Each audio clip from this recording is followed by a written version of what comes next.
What's going on, everybody, and welcome to Rock and Roll True Stories. I wanted to talk about some news that broke a couple hours ago and then some news that happened earlier this week. So it has to do with Josh Klinghoffer, formerly now of the Red Hot Chili Peppers.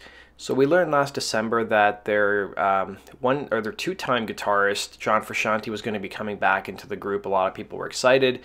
And I was personally shocked that Josh Klinghoffer left because he was in the group when Frusciante was in the band as well. They would tour together, and I was kind of shocked that they went back to one guitarist. But anyways, there's a fan on the subreddit for the Red Hot Chili Peppers who talked about going to an art show that drummer Chad Smith was having, and he said he spoke to Chad Smith, and he summarized his conversation with the drummer.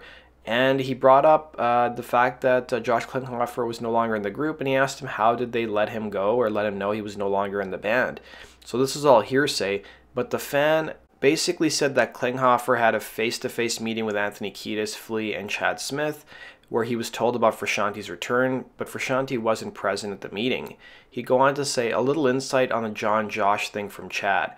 Asked about it at the art show yesterday, paraphrasing, when they told Josh, he said he kind of sat there for a minute, and he said he was really happy for them, nothing but love and respect for Josh, but mentioned the chemistry with John. And then we've also learned that the Chili Peppers are working on a new record with John Frusciante, which I'm really excited about, but there's no timeline as to when that'll happen or be released. There are some tour dates coming up for the Chili Peppers later this year, so we will be seeing John Frusciante sooner rather than later rejoining the band. And then also happening just a couple hours ago was that Josh Klinghoffer gave his first interview to Ultimate Guitar just following his departure from the Red Hot Chili Peppers, which seems like it happened last December when it was announced that John Frusciante is coming back into the band. Now, he didn't talk too much about his departure. He talked a bit about what he learned from his time in the band. He was asked, is there a song, a riff, or a solo that you're most proud of contributing to the Red Hot Chili Peppers catalog? How about in the span of your entire career? And he said from the guitar standpoint, maybe The Longest Wave or the end of Goodbye Angels. The solo for Dark Necessities is a good one. I still have a penchant for that song. Never is a long time, but no one knows that one. First and Forever from Dot Hacker's second record is still one of my favorite songs. He was also asked, what are some lessons you will take away from your years in the Chili Peppers, to which he responded, ask me that another time. And then he was asked about whether there were any hard feelings between him and the Chili Peppers camp and or John Frusciante, to which he responded, I don't think so, not from me.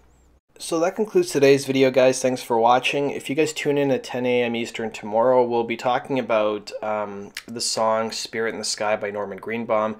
Pretty much everybody guessed that song correctly. It was a pretty easy clue. I mean, it was a interesting song because it was like a one-hit wonder for Norman Greenbaum, and just whatever happened to him after the song in his career was pretty fascinating. I mean, the guy made a living off that one song, tried his best to replicate the success of that, and he wasn't able to do that. But he was able to be more successful than like 99% of the population. So tune in tomorrow at 10 a.m. Eastern and check that out. And we've got some really exciting stuff coming next week. The clues for this coming week I'll probably put up on Sunday, so you guys can check that out. Thanks for watching again, guys, and I'll see you later.